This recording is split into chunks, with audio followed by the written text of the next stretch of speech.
Ya Gadgeters, Pixel 6 and Pixel 6 Pro. Kedua handphone ini udah jadi daily driver gue dan Satis. Gue yang Pixel 6 Pro dan Satis yang Pixel 6. Ini hari Minggu, gue dan bini gue lagi ada beberapa acara di luar, so gue pikir sekalian aja yuk review Pixel 6 series.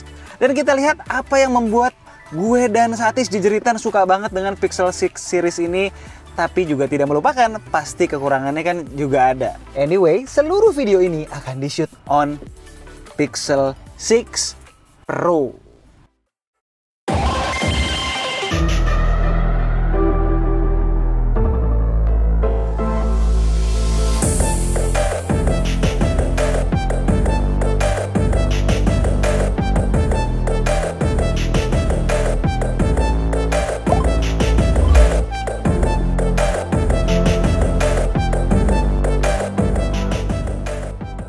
Pixel 6 Pro Premium, spek flagship, experience maksimal. Pixel 6 sama aja, size lebih kecil dikit, layar juga otomatis lebih kecil dikit, kamera lebih dikit, baterai lebih kecil, RAM lebih kecil, warna lebih seru, sementara ada sekitar $300 perbedaan harga di US sana. Ya kira-kira itulah ya kalau dibikin singkat soal perbedaannya. Hal-hal yang sama aja nggak akan gue jabarin satu persatu di video ini. Sebenarnya kita udah bikin beberapa video ya tentang Google Pixel 6 series ini. Kalian harus nonton satu persatu supaya ada pemahaman yang lebih komprehensif tentang smartphone terbaik dari Google ini. Sebelum mulai, ada yang mau lewat bentar nih. Buat yang suka nanya, K2G kalau jual beli HP second di mana? Pastinya di Teman Ponsel. Trusted seller, reputasi bagus, dan yang punya sohib gue sendiri. Barang-barangnya lengkap, nggak cuma HP doang, tapi banyak gadget-gadget menarik lainnya. Mau yang mainstream, anti-mainstream, ada semua. Teman Ponsel nggak hanya available di Tokopedia, tapi di Shopee, Bukalapak, dan Akulaku. Jangan lupa juga follow sosmednya Teman Ponsel di IG, TikTok, YouTube, dan Facebook untuk dapat update terkininya. Gas guys! Gue mau mulai dengan beberapa hal yang cukup ganggu ya menurut gue tentang Google Pixel 6 ini. Ya biasa lah ya. Kalau smartphone sempurna, gimana mereka mau jualan tahun depan?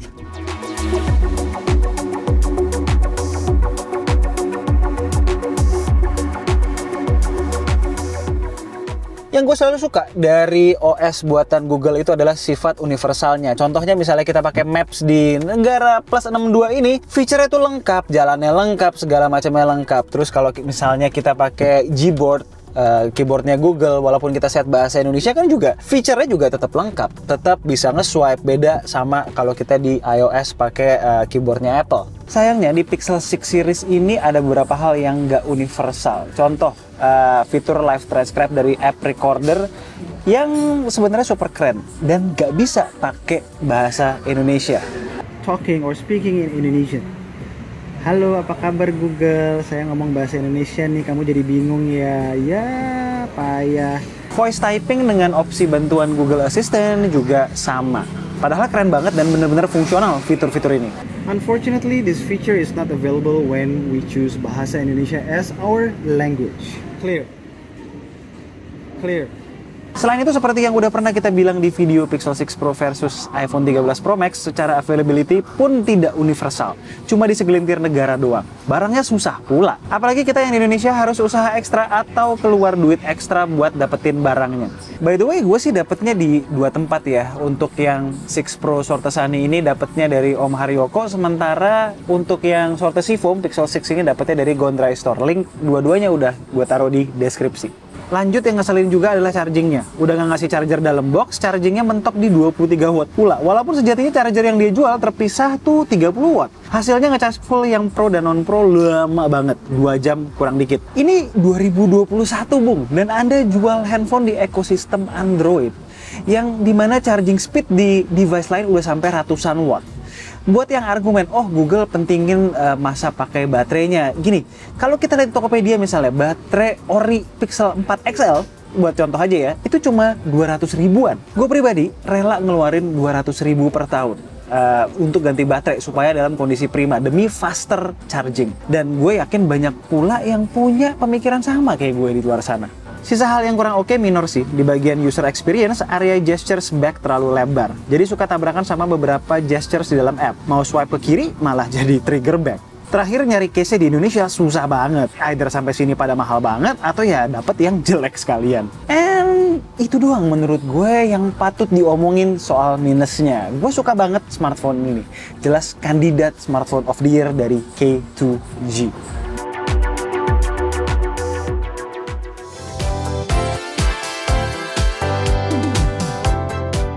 Kita mulai dari hal yang paling oke dulu ya, yaitu adalah kameranya. Well, kita udah berapa kali ya bahas soal kamera secara in-depth termasuk analisa dalamnya seketika dibandingkan dengan iPhone 13 Pro Max. Monggo, dicek linknya di deskripsi ya. Gue nggak akan jelasin panjang lebar lagi di sini. Intinya gini sih, Pixel series dari dulu punya satu kelebihan, yaitu adalah ngambil foto di berbagai situasi tanpa fail hasilnya. Nah, sekarang di enhance lebih lanjut dengan beberapa software tricks dan terutama hardware yang di-upgrade. Ini semua dilakukan untuk bisa bikin foto kita hampir bisa selalu terpakai di semua jepretan. Satu trik software yang kepake banget adalah Face Unblur. Intinya di jepretan-jepretan yang ada orangnya, Pixel 6 series akan detect muka dan memproses sedemikian rupa dari beberapa jepretan di background. Sehingga muka objek kita nggak ngeblur meskipun dia maupun kitanya gerak-gerak. Ini cocok banget buat gue yang memang mayoritas pakai kamera handphone untuk foto objek manusia, terutama anak-anak. Bicara objek manusia, Google punya satu fitur namanya Real Tone. Ini adalah fitur built-in yang mencoba merepresentasikan skin tone secara benar. Sati suka banget nih. Katanya bisa mengcapture warna kulit dia yang sering salah direpresentasikan oleh berbagai smartphone kamera. Kulit yang hitam dikira kena bayangan, makanya jadi sering di-boost. Untuk fitur Magic Eraser menurut gue overhype ya. Orang jadi kira kita bisa menghilangkan objek apapun, kapanpun, dimanapun. Padahal ya sebenarnya nggak gitu juga. Kalau kebetulan objek yang kita pengen ilangin ada di sekitar objek maupun background yang kompleks, bakal kelihatan editannya. Kalau nggak sih ya sebenarnya lumayan ngebantu. Jangan pixel peep tapi ya bakalan tetap kelihatan. Soal hardware, tentu kalau kalian butuh kemampuan lensa tele yang luar biasa dan didukung oleh software magicnya Google, ketika hybrid atau digital zoom, pilihlah Google Pixel 6 Pro. Karena Pixel 6 nggak punya lensa tele. Hasil-hasil yang dihasilkan luar biasa.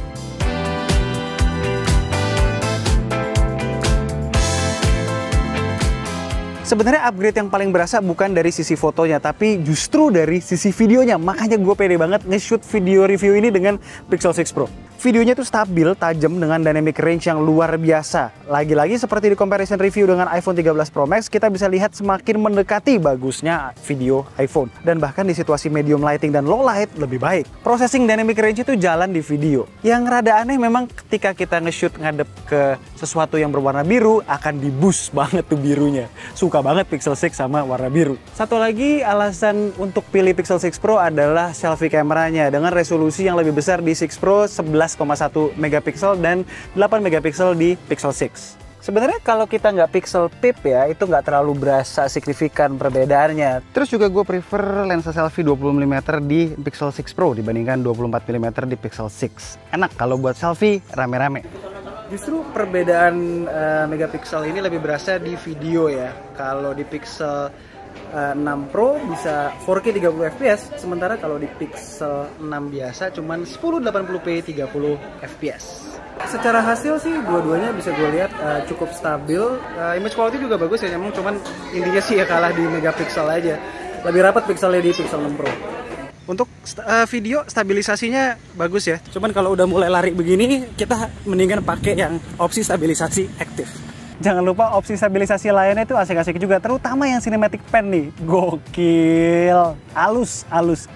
Buat millennials dan Gen Z yang nanya, rekam pakai kamera IG gimana bang? Don't worry, bagus hasilnya. Nggak burik. Kekurangan kameranya mungkin hadir dalam bentuk processing yang terkadang berlebih, seolah Google lupa bahwa sensor barunya lebih besar, lebih advance, bukan lagi sensor legendaris IMX363. Tapi ini kembali lagi ke selera. Gue sih no problem ya. Yang penting hasil jepretan gue jarang fail.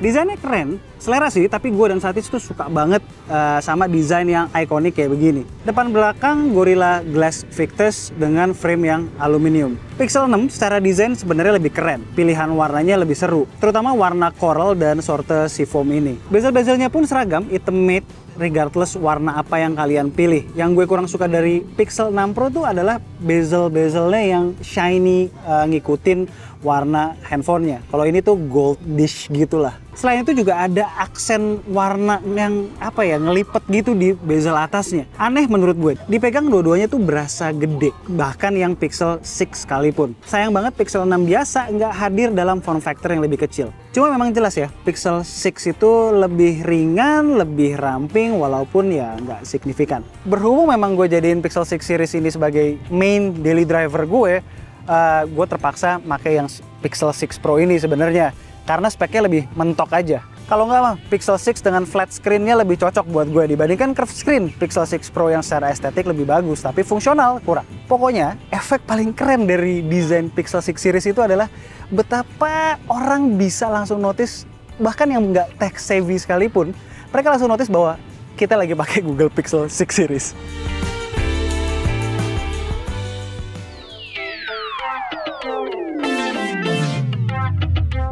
Buat kalian yang nyari smartphone dengan performa yang kenceng dan stabil buat gaming, sebenarnya Pixel 6 series bukan buat kalian. Ini bukan salah Google seluruhnya sih, chipset Tensor yang di-customize oleh Google dari Exynos chip yang nggak dirilis Samsung ini masih setema dengan chipset Exynos maupun Snapdragon tertinggi yang keluar di 2021. 5nm, kenceng tapi harus di throttling untuk mitigasi panas. Kalau lagi nggak di throttling pun sebenarnya kalah ya secara benchmark dari Snapdragon 888. Main Genshin Impact berasa stutter kalau main lama-lama. Game yang gue mainin sehari-hari pun demikian. LOL Wild Rift. Kalau udah main lama di ruangan non-AC, lagi war tuh bisa berasa ada drop FPS-nya. Tapi ya, tetap aja ya, ini jauh lebih baik dari apa yang Google tawarkan di tahun lalu. Hardware dan software bikinan sendiri hasilnya optimization yang bagus. Penggunaan sehari-hari lancar, smooth, no problem at all. Stutter-stutter UI hampir nggak ada. Main game di ruangan sejuk juga sebenarnya fine-fine aja sih. Lagi-lagi kalau kalian mainin handphone di tengah hari siang bolong, panas banget,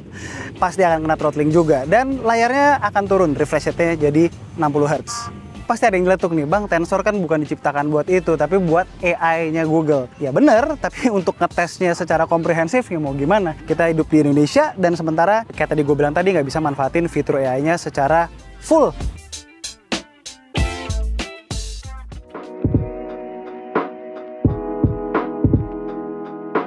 Ngomongin layar, nggak banyak yang bisa gue jabarin di sini. Ini adalah layar levelan flagship ala 2021 dan gue happy banget. Super AMOLED QHD Plus LTPO, yang artinya refresh rate bisa naik turun sesuai kebutuhan antara 10 Hz sampai 120 Hz. Perbedaan antara 6 dan 6 Pro nggak jauh, 6,7 inch versus 6,4 inch. Pixel 6 sedikit lebih inferior dengan refresh rate 90 Hz-nya dan resolusi Full HD. Experience gue makainya puas.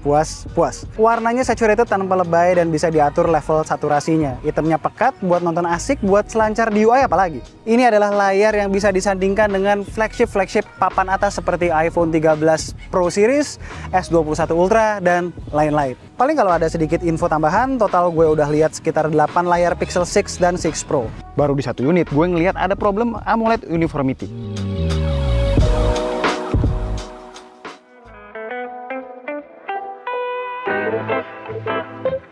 Di awal rilis tuh banyak tech YouTuber luar pada komplain soal battery life.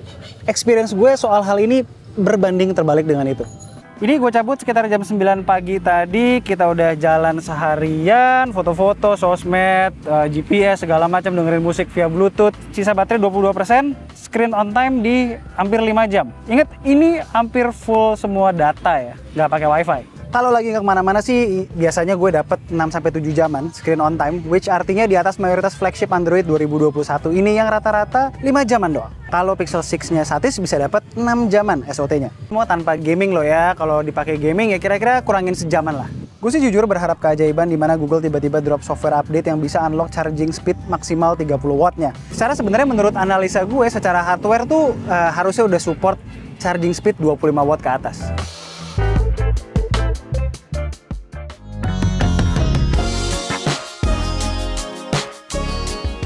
Buat gue keamanan smartphone penting banget. Buat kalian para professionals terutama yang trading gitu apalagi, Pixel 6 series include Titan M2 security chip yang bekerja bareng Tensor untuk melindungi smartphone kita dari serangan-serangan phishing maupun cyber attack lainnya, sehingga melindungi password dan PIN kita dari pihak-pihak yang tidak bertanggung jawab. So far gue cukup pede ya masukin app-app penting dan punya pengaruh besar terhadap financial gue seperti banking, e-commerce, bahkan trading. Dikombinasikan dengan biometric security berupa fingerprint sensor yang setelah dapat update menurut gue speednya normal aja dan akurat banget malah. Nggak selambat dan nggak sekacau di awal maksudnya.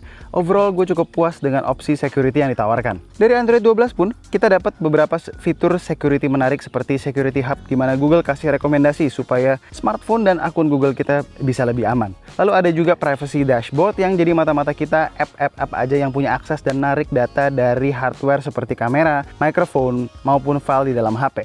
Dan terakhir, Pixel series dapat jaminan security update sampai 5 tahun. Security update loh ya, bukan update major OS. Terus jangan lupa kalau setiap kali kita pakai mikrofon atau kamera, itu kelihatan ada indikator hijau-hijau di situ. Jadi misalnya ada aplikasi yang pakai kamera atau mikrofon di background, gitu kita tahu. Dan kita juga bisa matiin akses kamera dan mikrofon sepenuhnya dari notification toggle.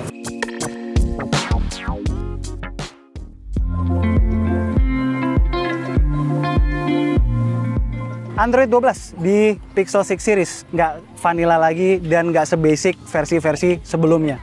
Material UI-nya keren, bisa bikin smartphone kita seragam secara warna di setiap lapisan UI. Simpelnya, Android 12 ngambil warna-warna dari wallpaper kita dan dijadikan warna untuk berbagai aksen, widget, tulisan, tombol, switch, background UI, dan lain-lain. Sayangnya fitur Tint Icons masih versi beta nih, jadi cuma bisa ganti icon dari app-app bawaan. Belang jadinya, sama app-app third party. Kalau ada kritik gue soal OS, ya tadi, banyak fitur keren yang berhubungan dengan AI dan Google Assistant nggak berfungsi ketika kita pakai bahasa Indonesia. Lalu, ini kan udah chipset sendiri, OS buatan sendiri, hardware buatan sendiri. Masa nggak mau sih ngasih jaminan OS sepanjang Apple? Cuma 3 tahun gitu, mengecewakan banget menurut gue.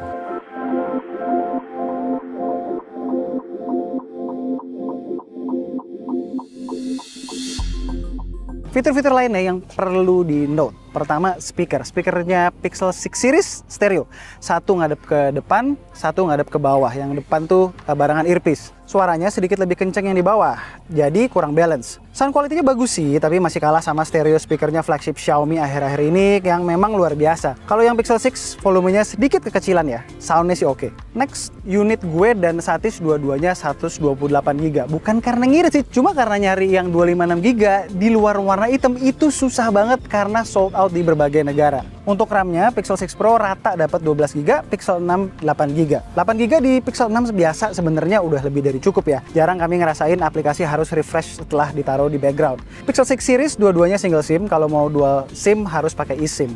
Punya sertifikasi IP68, bisa 5G walaupun ya nggak yakin bandnya cocok atau nggak di Indonesia yang ribet. Lanjut, Pixel 6 series support wireless charging up to 21 watt, bisa reverse wireless charging, dan nggak punya headphone jack.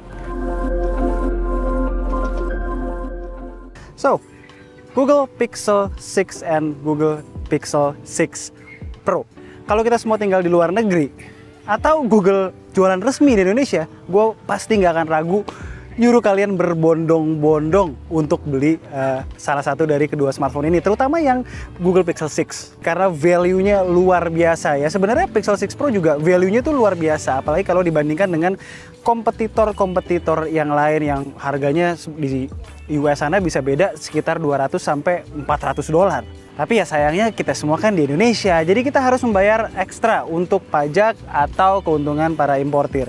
Tapi kalau kalian adalah Pixel fans sejati, ini adalah smartphone dari Google yang terbaik sejak pertama kali Pixel diluncurkan. True flagship experience, true flagship specs, paling minim problem dan isu, dijual dengan harga yang lebih menggiurkan dibandingkan dengan harga smartphone kompetitornya. Inti dari segala inti, smartphone ini adalah daily driver gue at least untuk beberapa bulan ke depan. At least sampai ada brand lain yang mengeluarkan produk yang lebih menggiurkan. Karena sejatinya, walaupun gue fans Pixel, lebih baik menjadi fans suatu produk bagus dibandingkan menjadi fans suatu brand. Sekian aja video dari gue kali ini. Gue Alessa, and this is K2G. Tunggu racun-racun kami berikutnya. Bye.